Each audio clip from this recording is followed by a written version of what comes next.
Hola, soy Laura Mascaró y hoy quiero hablar con vosotros sobre la legalidad del homeschooling en España y algunos mitos y leyendas urbanas que hay alrededor de este tema. ¿Por qué? Porque me preocupa muchísimo, es algo con lo que me encuentro a diario. O sea, todos los días yo recibo emails de familias que han sacado a sus hijos de la escuela. Me voy a referir a gente que saca a sus hijos de la escuela, no a los que nunca los han metido, porque son los que tienen más posibilidades de tener algún tipo de problema. Y me encuentro con que estas familias han sacado a sus hijos de la escuela o bien sin haberse informado previamente, o bien, lo que es peor aún, habiéndose informado y habiendo estado mal asesorados. Y luego eso a veces es muy difícil de arreglar, porque vamos a ver, milagros no podemos hacer. Yo cuando me llega una familia tengo dos opciones. Le puedo decir lo que quiere oír y lo que es más bonito y lo que le va a dar más tranquilidad, que no le va a servir para nada, o le puedo decir lo que hay. Le puedo decir lo que hay, simplemente, y la opción es de la familia. Yo te puedo decir qué opciones tienes, si es que las tienes, y qué consecuencias va a tener o puede tener cada una de estas opciones. Y luego tú decides, porque es tu hijo, es tu familia, es tu vida. Yo nunca te voy a decir lo que tienes que hacer, pero sí te puedo decir qué opciones tienes, si es que las tienes, como digo, porque a veces, lo siento mucho, pero a veces no hay opciones.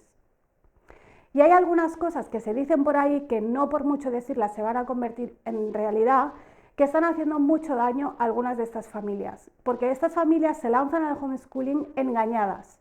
Se lanzan engañadas cuando la gente les dice, no, no pasa nada. Por eso somos muchas familias educando en casa. Sí, es cierto, somos muchas familias educando en casa, pero eso no significa que no pase nada o que no pueda pasar, porque está pasando todos los días. Lo que pasa es que la gente que no trabaja con estas familias que tienen problemas a lo mejor no es muy consciente de que eso existe. Es una realidad que está ahí. Y lo peor que podemos hacer es autoengañarnos y seguir diciendo, por ejemplo, que hay un vacío legal, cuando no hay ningún vacío legal. Puede ser, y sé que hay personas que hablan de vacío legal refiriéndose a otra cosa, pero no es correcto decir que hay un vacío legal, porque no lo hay, porque hay unas leyes. Hay unas leyes que son bastante claras. Lo que no es tan clara es su aplicación. Y ahí es donde nuestra labor, la labor de los abogados y de quienes asesoramos, es encontrar esos huecos que nos deja la aplicación de la ley, que no a veces la ley en sí misma, que no es lo mismo. Entonces, hay algunos mitos que se repiten por ahí que la gente los cree porque les interesa creerlos, y yo eso lo entiendo, de verdad, yo lo entiendo. Yo soy la primera que a veces pienso, ojalá alguien me dijera que esto es así, y me gustaría creérmelo, porque me daría tranquilidad. Pero si no es cierto, ¿qué ganamos diciéndole eso a la gente? En serio, ¿qué ganamos diciéndole a la gente, sí, saca a tu hijo del colegio, que no pasa nada? Y cuando 3 meses o 3 años después esa familia tiene un problema, no entiende qué está pasando.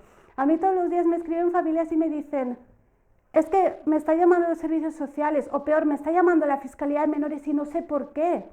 Porque esa gente no es consciente de cuál es la situación real. Entonces, en primer lugar, que tu hijo sea menor de 6 años no te garantiza nada. Que tengas doble nacionalidad no te garantiza nada. Que te empadrones en otro sitio no te garantiza nada. Que matricules en un centro a distancia en el extranjero no te garantiza nada. Que tu hijo tenga TEA o tenga TDAH o tenga altas capacidades o haya sido víctima de bullying no te garantiza nada. O sea, lo siento, pero las cosas son así. Hay algunas opciones, pero hay que tener siempre en cuenta una cosa. Yo en mi seminario sobre la legalidad del homeschooling explico toda la información genérica que debería conocer todo el mundo antes de empezar a educar en casa. La información básica de cuál es realmente el marco legal y de cuáles son las cosas que pueden pasar y qué cosas se pueden hacer y qué cosas no se pueden hacer. Pero a partir de aquí, cada familia tiene que investigar y valorar las posibilidades que tenga esa familia en concreto, según el lugar donde viva, según cuál sea su historia, según cuáles son sus circunstancias familiares o personales del propio niño. Hay muchos factores que hay que tener en cuenta que van a ser únicos para cada familia. Por lo tanto, lo que puede funcionar para mí puede no funcionar para ti. Lo que puede funcionar en mi municipio puede no funcionar en tu municipio. Y eso es algo que hay que saber, que no puedes coger de ejemplo a una familia que esta familia lo hizo así y le fue bien. Vale, pero es que era en una zona determinada, en un momento determinado y con unas circunstancias determinadas.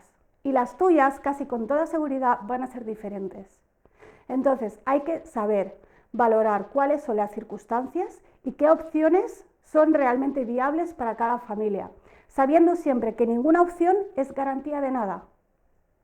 Como presentar la solicitud de baja por escrito y sellada y por duplicado, tampoco es garantía de nada. O sea, es que hay una serie de cosas que algunas familias han hecho y les han funcionado, que les han funcionado por unos motivos muy concretos, que a veces no sabemos cuáles son. Y no podemos coger y replicarlo y decir, si a fulanita esto le funcionó, yo lo voy a hacer igual. No es una receta de talla única, o sea, lo siento, pero no hay un recurso universal que sirva para todos. No hay recetas mágicas, no la hay, ojalá la hubiera, pero no la hay.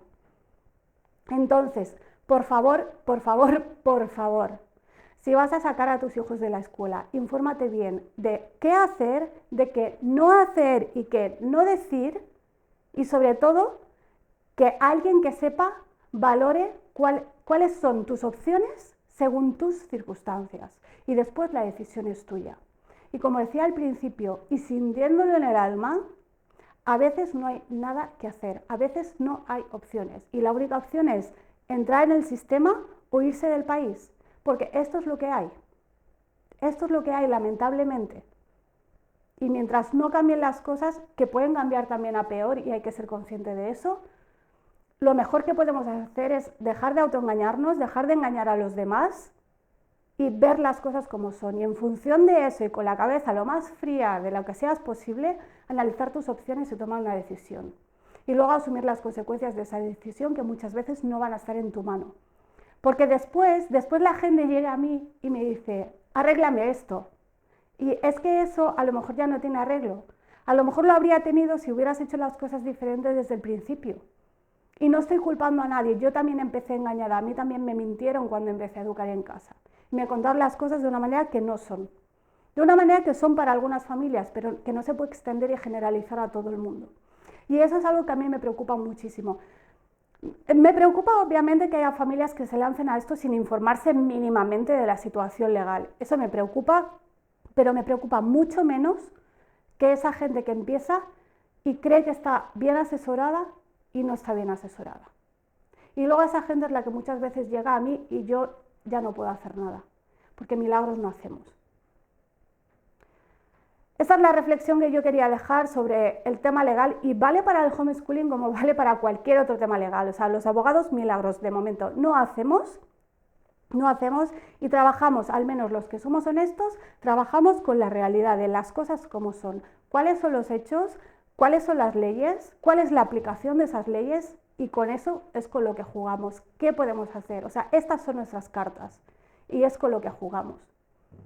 Muchas veces, la labor del abogado más importante es la prevención. Hacer las cosas bien o mal desde el principio puede alterar, por supuesto, todo lo que va a pasar después. No quiero meter miedo a la gente, porque también se me ha acusado de eso. Es que lo pintas todo tan negro y no es así, porque somos muchos los que educamos en casa, lo sé, pero también son muchos los que están teniendo problemas y son muchos los que quisieran educar en casa y no pueden. Y taparnos los ojos ante esa realidad no ayuda a nadie. Así que por favor, quitémonos las vendas, dejemos de mentir, dejemos de autoengañarnos, empecemos a ver las cosas como son realmente y ayudar a cada familia individualmente, porque es lo único que se puede hacer. No, o sea, no hay, como digo, una receta que se pueda aplicar a todo el mundo. Ojalá la hubiera. Pero de momento la realidad es esa.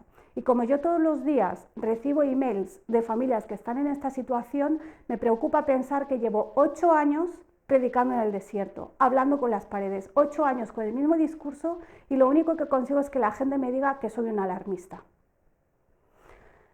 Este es mi mensaje, esto es lo que hay, o sea, honestamente ya me gustaría que las cosas fueran de otra manera, ya me gustaría no tener ningún tipo de email de estos, nunca jamás porque no hicieran falta, pero los recibo todos los días. Hoy, sin ir más lejos, tengo más de 20 emails pendientes de contestar y no sé si los voy a contestar porque muchas veces ya no hay nada que hacer. Hay que informarse antes, hay que ver las cosas como son antes de tomar decisiones, porque después muchas veces ya no se puede arreglar, ya no se puede. Y si me vais a escribir, por favor, empezad diciendo dónde vivís y cuál es vuestra historia en cuanto al proceso de sacar al niño del colegio, qué decisiones habéis tomado. No me contéis toda la historia de quiero seguir sus intereses, sé que estará mucho mejor en casa. Yo todo eso ya lo sé y me parece muy bien y es estupendo y todos estamos en eso, pero la información que yo necesito no es esa, no es esa. Por eso también, si alguien os va a asesorar, esa persona os tiene que hacer las preguntas adecuadas. Es fundamental que os hagan las preguntas adecuadas para tener la información que realmente necesiten. Y les tenéis que contar todo, porque si no nos van a poder ayudar. A mí me ha pasado más de una vez de dar consejos a alguna familia y tiempo después enterarme de que había alguna circunstancia que no me contaron y que lo cambiaba todo por completo. Por completo. Es que si no, si esto fuera tan fácil como decir, mira, la ley dice A o la ley dice B y esto es lo que hay, pues ya está, no haría falta ni mis asesorías, ni las asesorías de nadie, ni mi seminario, ni nada. Y todos están contentos. Pero es lo que hay. Así que yo os invito, por favor, a reflexionar sobre esto, a los que estáis asesorando a familias, a los que sin asesorar directamente estáis trabajando con familias y a las familias, por supuesto. Por supuesto. Y yo entiendo que a veces sacar al niño de la escuela es algo tan urgente que no puedes ni informarte antes. Yo lo entiendo, pero no dejes pasar el tiempo. No dejes pasar el tiempo, porque puedes ir perdiendo opciones a medida que pasa el tiempo. Ese es mi mensaje de hoy. Quería que fuera un mensaje positivo, no sé si he logrado que ese fuera el tono, pero de verdad creo que entre todos deberíamos reflexionar un poquito sobre este tema. Así que muchas gracias por escucharme y ahí tenéis mucha información en mi blog, en mi canal, mucha información sobre el tema de educar en casa. Tenéis el seminario para ver realmente cuál es el marco legal. Y si os informáis en otro sitio, por favor, aseguraos siempre, primero, de que la información es actualizada. Con las cosas legales, por favor, no juguéis con la información desactualizada, que me he encontrado con esto también muchas veces, de gente que se ha ido a la fiscalía con información desactualizada. No se puede hacer esto, señores, no se puede. Información actualizada y luego, por favor, atendiendo siempre a las características y circunstancias de cada familia en concreto. Cada caso es único y diferente y puede tener un resultado muy diferente de otro que en principio pareciera igual. Muchas gracias por escucharme, podéis dejar vuestros comentarios, vuestras preguntas, vuestras críticas y todo será bienvenido. Gracias y hasta el próximo vídeo.